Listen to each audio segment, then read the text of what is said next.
அகிலத்தின் அன்பான சொந்தங்களுக்கு இனிய வணக்கம். இன்றைய உலகின் முக்கிய செய்திகளோடு இணைந்திருக்கின்றோம். செனகல் நாட்டில் அகதிகள் படகு கவிழ்ந்ததில் 26 பேர் வரை உயிரிழந்துள்ள துயர சம்பவம் இடம்பிடித்துள்ளது. ஆப்பிரிக்காவிலிருந்து ஆண்டுதோறும் லட்சக்கணக்கான மக்கள் ஐரோப்பாவுக்குள் அகதிகளாக நுழைகின்றனர். கடல் வழியாக ஆப்பிரிக்காவிலிருந்து ஐரோப்பாவுக்குள் நுழையும் முயற்சியில் பலர் தோல்வியடைந்து உயிரிழக்கக்கூடிய சம்பவங்களும் தொடர்ச்சியாக அரங்கேறி வருகின்றது. இதனிடையே மேற்கு ஆப்பிரிக்காவில் அமைந்துள்ள நாடு செனகல். ஆப்பிரிக்காவின் பல்வேறு நாடுகளைச் சேர்ந்த அகதிகள் செனகல் கடல் வழியாக படகில் ஐரோப்பாவுக்குள் செல்ல முயற்சித்தனர். இந்நிலையில் அகதிகள் சென்ற படகு கடந்த திங்கட்கிழமை கடலில் கவிழ்ந்து விபத்துக்குள்ளானது. இந்த விபத்தில் 26 பேர் வரை உயிரிழந்தனர். மேலும் படகில் பயணித்தவர்கள் எத்தனை பேர் என்ற விவரம் இதுவரை தெரியாததால் தேடுதல் பணி தொடர்ந்து நடைபெற்று வருகின்றது. இதனால் பலி எண்ணிக்கை மேலும் அதிகரிக்கக்கூடும் என அஞ்சப்படுகின்றது. விமான நிலையத்தை அதானி நிறுவனத்துக்கு குத்தகைக்கு விட எதிர்ப்பு தெரிவித்து விமான நிலைய ஊழியர்கள் போராட்டத்தில் ஈடுபட்டதால் கிழக்கு ஆப்பிரிக்க நாடான கென்யா தலைநகர் நைரோபியில் மிகப்பெரிய அளவில் விமான சேவைகள் பாதிக்கப்பட்டுள்ளன. ஜோமோ கென்யாட்டா சர்வதேச விமான நிலையத்தை 30 ஆண்டுக்கு நிர்வகிக்கும் ஒப்பந்தத்தை இந்தியாவை சேர்ந்த அதானி நிறுவனத்துக்கு வழங்க அந்நாட்டு அரசு முடிவு செய்துள்ளது. இந்த ஒப்பந்தத்தின் கீழ் விமான நிலையத்தின் 2வது ஓடுபாதை மற்றும் புதிய பயணிகள் முனையத்தை மேம்படுத்தவும் விமான நிலையத்தில் உள்ள வசதிகளை புதுப்பிக்கவும் அதானி நிறுவனம் திட்டமிட்டுள்ளதாக தகவல் வெளியாகியுள்ளது. இருப்பினும் இந்த ஒப்பந்தத்துக்கு கென்யாவில் உள்ள விமான நிலைய பணியாளர்கள், மனித உரிமை அமைப்புகள் மற்றும் தொழிலாளர் குழுக்கள் எதிர்ப்பு தெரிவித்து வருகின்றனர். இந்த ஒப்பந்தம் தங்கள் நாட்டு மக்களுக்கு பயனளிக்காது என்றும் தங்கள் வேலைவாய்ப்புகளுக்கு ஆபத்து ஏற்படும் என்றும் அவர்கள் குறிப்பிட்டுள்ளார்கள். அதே சமயம் தொழிலாளர்களின் எதிர்ப்பையும் மீறி இந்த ஒப்பந்தத்திற்கு கென்யாவின் ஜனாதிபதி வில்லியம் ரூட்டோ ஆதரவு தெரிவித்துள்ளார். இந்த நிலையில் விமான நிலையத்தை அதானி நிறுவனத்துக்கு குத்தகைக்கு விடும் முடிவுக்கு எதிர்ப்பு தெரிவித்து ஜோமோ கென்யாட்டா விமான நிலைய ஊழியர்கள் பெரும் போராட்டத்தில் ஈடுபட்டு வருகின்றனர். நேற்றிரவு தொடங்கிய போராட்டம் காரணமாக நைரோபியில் விமான சேவை பாதிக்கப்பட்டுள்ளது. விமானங்கள் தாமதமானதால் பயணிகள் நீண்ட நேரம் விமான நிலையத்தில் காத்திருக்க வேண்டிய சூழல் உருவானது. ஜோமோ கென்யாட்டா விமான நிலையம் 1 மணி நேரத்தில் 35 விமானங்களை கையாளும் திறன் கொண்டதை குறிப்பிடத்தக்கது. தெற்காசிய நாடான வியட்நாமின் வடக்கு பகுதியில் ஜாகி புயல் பலத்த சேதத்தை ஏற்படுத்தியுள்ள சூழ்நிலையில் வியட்நாமில் ஜாகி புயலால் உயிரிழந்தவர்களின் எண்ணிக்கை அதிகரித்துள்ளது. இந்நிலையில் வடக்கு வியட்நாமில் திடீரென ஏற்பட்ட பெரு வெள்ளத்தில் ஒட்டுமொத்த கிராமமும் நீரில் மூழ்கியுள்ள சோக சம்பவம் இடம்பெற்றுள்ளது. அதில் அப்பகுதியில் வசித்து வந்த 30க்கும் மேற்பட்டவர்கள் உயிரிழந்து விட்டதாகவும் பலர் வெள்ளத்தில் அடித்துச் செல்லப்பட்டு காணாமல் போயுள்ளதாகவும் உள்ளூர் அதிகாரிகளும் மீட்புக் குழுவும் தெரிவித்துள்ளது. இதன் காரணமாக வியட்நாமில் ஜாகி புயல் காரணமாக உயிரிழந்தவர்களின் எண்ணிக்கை 155ஆக உயர்ந்துள்ளது. 30 ஆண்டுகளுக்கு பின்னர் வியட்நாம் சந்தித்துள்ள மிக மோசமான இந்த புயலின் விளைவாக இன்னமும் 15 லட்சம் மக்கள் மின்சாரம் இல்லாமல் தத்தளித்து வருகின்றனர். கனமழையின் எதிரொலியாக சீன எல்லையை ஒட்டியுள்ள லாவ் கே மாகாணத்தில் செவ்வாய்க்கிழமை மலைப்பகுதியிலிருந்து பாய்ந்தோடிய காட்டாற்று வெள்ளம் லாங்னு மலை கிராமத்தை மூழ்கடித்துள்ளது. இந்த நிலையில் அங்கு வசித்து வந்த சுமார் 35 குடும்பங்களின் நிலைமை என்ன ஆனது என்பது குறித்து தகவல் சரியாக தெரியவில்லை என்று நாட்டின் அரசு ஊடகம் தெரிவித்துள்ளது. இந்த அசம்பாவிதத்தில் அந்த கிராமத்தை சேர்ந்த 12 பேர் மட்டுமே உயிர் பிழைத்திருப்பதாக தகவல் வெளியாகியுள்ளது. இதுவரை 30 பேரின் உடல்கள் மீட்கப்பட்டுள்ளதாகவும் மாயமான 65 பேரை தேடும்படி நடைபெற்று வருவதாகவும் மீட்புக்குழு தெரிவித்துள்ளது. மேலும் ஜாகி புயல் பெய்த கனமழையை தொடர்ந்து ஏற்பட்ட வெள்ளம், நிலச்சரிவு உள்ளிட்ட இயற்கை பேரிடர்களில் சிக்கி இதுவரை 141 பேர் மாயமானதாகவும் அவர்களை தேடும்படி நடைபெற்று வருவதாகவும் தெரிவிக்கப்பட்டுள்ளது. சுற்றுலா பயணிகள் அதிகளவில் வருகை தரும் மலையேற்ற சுற்றுலா தலமான சாப்பா கனமழையால் கடுமையாக பாதிக்கப்பட்டுள்ளது. லாவ்கே மாகாணத்தில் உள்ள சாப்பாவில் முன்னெச்சரிக்கை நடவடிக்கையாக சுற்றுலா பயணிகள் மலையேற்றம் உள்ளிட்ட சாகச பயணங்களில் ஈடுபட தடை விதிக்கப்பட்டுள்ளது. இந்தியாவின் வடக்கு பகுதி மற்றும் பாகிஸ்தான், ஆப்கானிஸ்தானின் சில பகுதிகளில் சக்தி வாய்ந்த நிலநடுக்கம் ஏற்பட்டுள்ளதாக சர்வதேச ஊடகங்கள் செய்தி வெளியிட்டுள்ளது. இந்த நிலநடுக்கமானது நேற்றைய தினம் பதிவானதாக தெரிவிக்கப்பட்டுள்ளது. அதன்படி டெல்லி, உத்தரப்பிரதேசம், ஹரியானா, பஞ்சாப், ஜம்மு காஷ்மீர் ஆகிய மாநிலங்களில் டிக்டர் அளவுகோலில் 5.8 வலுவான நிலநடுக்கம் பதிவாகியுள்ளது. ஜெர்மன் புவியியல் ஆராய்ச்சி மையத்தினால் டிக்டர் அளவுகோலில் 5.8 அளவுள்ள நிலநடுக்கம் மதியம் 12:58 மணியளவில் பாகிஸ்தானை தாக்கியதாக தெரிவிக்கப்படுகின்றது. பாகிஸ்தானின் தலைநகர் இஸ்லாமாபாத் உட்பட நாட்டின் பல பகுதிகளில் இந்த நிலநடுக்கம் பதிவானது.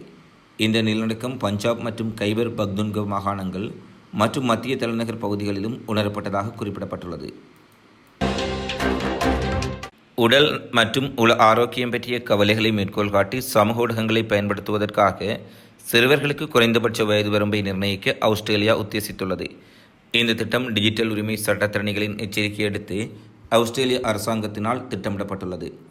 இந்த தகவலை ஆஸ்திரேலிய பிரதம மந்திரி அந்தோனிஸ் அல்போன்ஸும் உறுதிப்படுத்தியுள்ளார். இந்த நிலையில் இந்த வயது வரம்பு 14 முதல் 16 வயது இருக்கலாம் என்றும் அவர் குறிப்பிட்டுள்ளார். சிறுவர்களை சமூக ஊடக சாதனங்களிலிருந்து விலக்கி அவர்களை நடைபயிற்சி, நீச்சல், குளங்கள் மற்றும் டென்னிஸ் மைதானங்களில் பார்க்க விரும்புவதாக அல்பானிஸ் ஆஸ்திரேலிய ஒலிபரப்பு நிறுவனத்திடம் கூறியுள்ளார். அத்துடன் இந்த சட்டம் நடைமுறைப்படுத்தப்பட்டால் சமூக ஊடகங்களில் வயது கட்டுப்பாட்டை விதித்த உலகின் முதல் நாடாக ஆஸ்திரேலியா மாறும் என்றும் அவர் குறிப்பிட்டுள்ளார். முன்னதாக ஐரோப்பிய ஒன்றியம் இது தொடர்பான முயற்சிகளை மேற்கொண்ட போதும் அந்த முயற்சிகள் தோல்வியடைந்துள்ள சூழ்நிலையில் சமூக வலைத்தளங்களின் பாவனையால் சிறுவர்கள் மற்றும் இளைஞர்கள் பாரியளவில் பாதிக்கப்பட்டுள்ளதாக உளவியல் தகவல்களை மேற்கோள் காட்டி செய்திகள் வெளியாக இருந்தன. இந்த நிலையில் ஆஸ்திரேலிய அரசாங்கம் சமூக ஊடக பயன்பாட்டுக்கு வயது வரம்பை விதிக்க உள்ளமை மெக்சிகோவில் நீதித்துறை சீர்திருத்தம் குறித்து நாடாளுமன்றம் ஆராய்ந்து கொண்டிருந்த வேளை திடீரென உள்ளே நுழைந்த ஆர்ப்பாட்டக்காரர்கள் வன்முறையில் ஈடுபட்டதனால் பரபரப்பு ஏற்பட்டதாக தெரிவிக்கப்படுகின்றது. மெக்சிகோ செனட்டில் நீதித்துறை சீர்திருத்தம் குறித்து விவாதம் இடம்பெற்றுக் கொண்டிருந்த வேளை ஆர்ப்பாட்டக்காரர்கள் திடீரென உள்ளே நுழைந்தனர். இதனடுத்து செனட் உறுப்பினர்களின் பாதுகாப்பிற்காக சபையின் அமைவுகள் தற்காலிகமாக ஒத்திவைக்கப்பட்டன. நீதித்துறை சீர்திருத்த சட்டமூலத்தை நிறைவேற்றுவதற்கு ஆளும் கட்சியான மொரோனாவுக்கு தேவையான வாக்குகள் கிடைத்திருந்த நிலையில் ஆர்ப்பாட்டக்காரர்கள் நாடாளுமன்றத்துக்குள் நுழைந்தார்கள். எதிர்க்கட்சி உறுப்பினர் ஒருவர் ஆளுங்கட்சிக்கு ஆதரவை வெளியிட்டார் என தகவல் வெளியாகியுள்ளது. மெக்சிகோவின் பதவி விலகும் ஜனாதிபதியின் நீதித்துறை சீர்திருத்த முயற்சிகளுக்கு மாணவர்களும் நீதித்துறை ஊழியர்களும் கடும் எதிர்ப்பை வெளியிட்டு ஆர்ப்பாட்டங்களில் ஈடுபட்டு வருகின்றனர். அத்தோடு நீதிபதிகளை தேர்ந்தெடுக்கும் முறையை அறிமுகப்படுத்த உள்ள இந்த சீர்திருத்த திட்டத்தினால் நீதித்துறையின் சுயாதீனம் பெரும் ஆபத்து ஏற்படும் என ஆய்வாளர்களும் கருத்து வெளியிட்டுள்ளார்கள். இந்நிலையில் வாக்கெடுப்பை தவிர்ப்பதற்காக நாடாளுமன்ற அமர்வுகள் இடம்பெறும் பகுதிக்குள் நுழைந்த ஆர்ப்பாட்டக்காரர்கள் நாடாளுமன்ற உறுப்பினர்களை தாங்களே செவிமடுக்கின்றார்கள் இல்லை என தெரிவித்துள்ளார். மெக்சிகோ கொடியையும் நீதித்துறை சீர்திருத்த முயற்சிகளுக்கு எதிரான வாசகங்களையும் ஏந்திய ஆர்ப்பாட்டக்காரர்கள் நீதித்துறை வீழ்ச்சியடையாது என்று கோஷமிட்டார்கள்.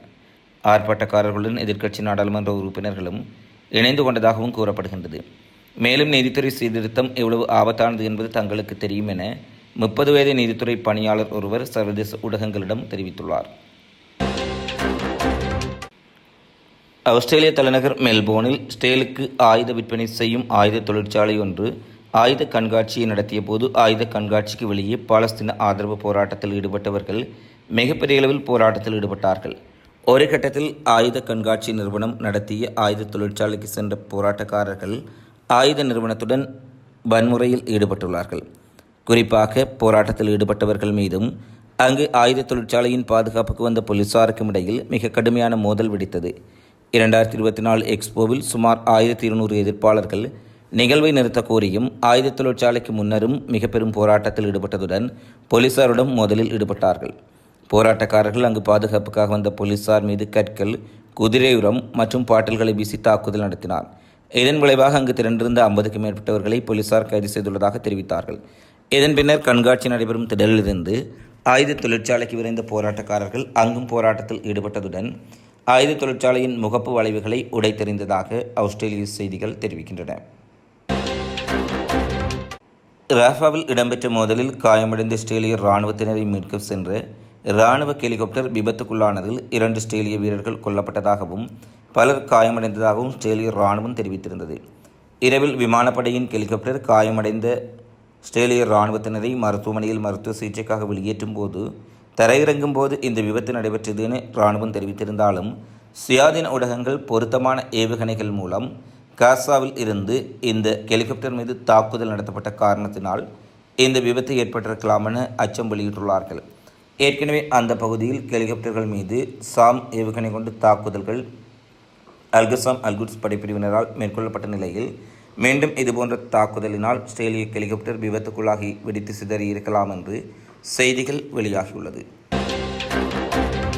இவை இன்றைய நாளில் வெளியான பிரதான செய்தி குறிப்புகளாக நிகழ்வுகளாக பதிவாக இருக்கின்றன. தொடர்ச்சியாக உலகெங்கில் நடைபெறும் செய்திகளை உடனுக்குடன் தெரிந்து கொள்ள அகிலத்தோடு இணைந்திருங்கள். இந்த காணொலி பதிவு தொடர்பிலான உங்களது மதிப்பான கருத்துக்களை தவறாமல் கமெண்ட்ஸில் பதிவிடுங்கள் என கேட்டுக்கொண்டு மீண்டும் ஒரு காணொலியில் சந்திப்போம். நன்றி, வணக்கம்.